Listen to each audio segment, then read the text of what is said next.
podcast publicado por Chico Felitti, um jornalista que fez essa publicação para a Folha de São Paulo, mostra o quanto que um determinado crime, no caso cometido por Margarida Bonetti, que durante 20 anos manteve uma empregada doméstica a condição análoga à de escravidão.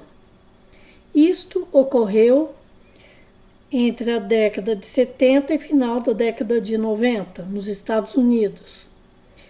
Assim que houve a possibilidade de Margarida ser presa, ela vem para o Brasil e não retorna mais.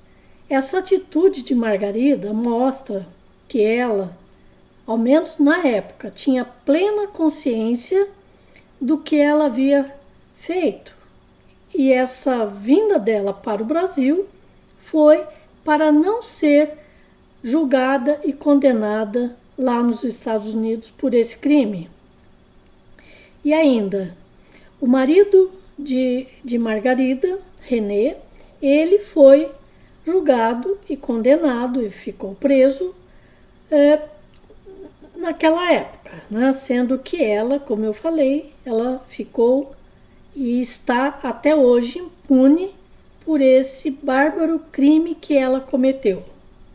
Alguns pontos que eu levanto a respeito dessa história, né, desse crime, é que naquela época, como eu disse, Margarida tinha plena consciência do que ela havia feito. Portanto, não se tratava ali, né, de uma pessoa com uma doença mental ou sofrendo algum tipo de delírios e alucinações. Não, ela sabia o que fazia.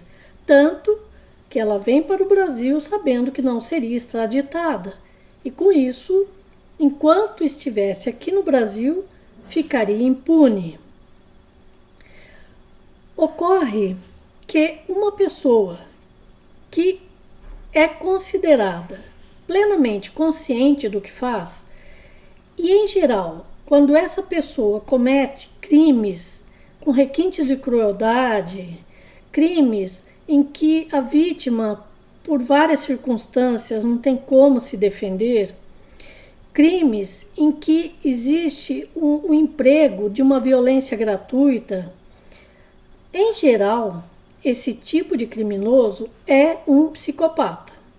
Então ele sabe o que faz, se quisesse, não faria, e normalmente não se arrepende do que fez. Porém, né, quando vemos alguns especialistas dizendo, né, que Margarida, inclusive, apresenta delírios persecutórios, e talvez, né, por isso até fosse considerada como inimputável, né, por ter uma doença mental. Eu levanto outras questões sobre isso.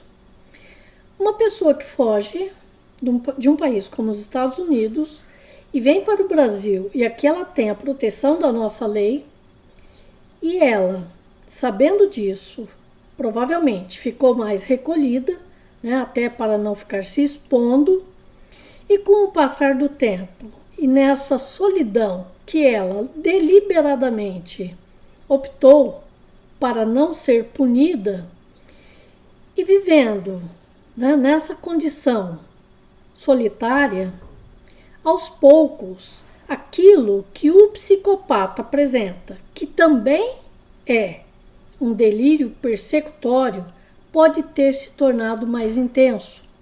Psicopatas eventualmente apresentam sim delírios e alucinações, mas bem menos, não é, do que um doente mental. Se Margarida, de acordo, né, com o que foi formado aí na imprensa, e eu estou apenas supondo, né, porque nem a conheço, né, e não poderia afirmar nada categoricamente. Mas se a história realmente é essa, ela fugiu para não ser punida. E psicopatas apresentam sim uma ideia que até pode se dizer delirante, né, de perseguição, Tanto que eles ficam, né, quando se sentem meio acuados, né, ou que eles estão em uma dada situação de estresse, eles às vezes sentem que tem pessoas de fato querendo fazer muito mal para eles. Agora, esse muito mal que eles sentem, em geral, seria como uma consequência das atitudes que eles tiveram em relação às pessoas. Então, é como se eles fugissem de algo muito ruim a partir de algo também muito ruim que ele fez. Então, essa ideia, né, de que estão contra ele pode ser sim algo típico de psicopatas. E com isso, estas pessoas têm plena consciência do que fazem e deveriam ser punidas. Agora, sabemos que Margarida não será, porque o crime já prescreveu, tanto no Brasil quanto nos Estados Unidos.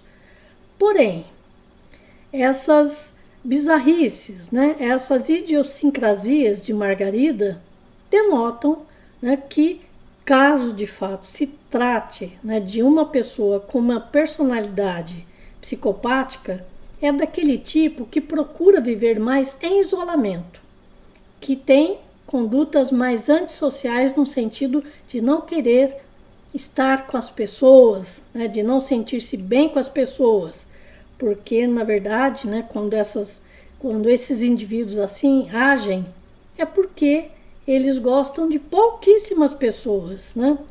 Eles selecionam muito, né, as pessoas de quem eles vão gostar. E claro, né, sempre tendo aí em vista que esse gostar do outro é porque ele traz algum proveito próprio.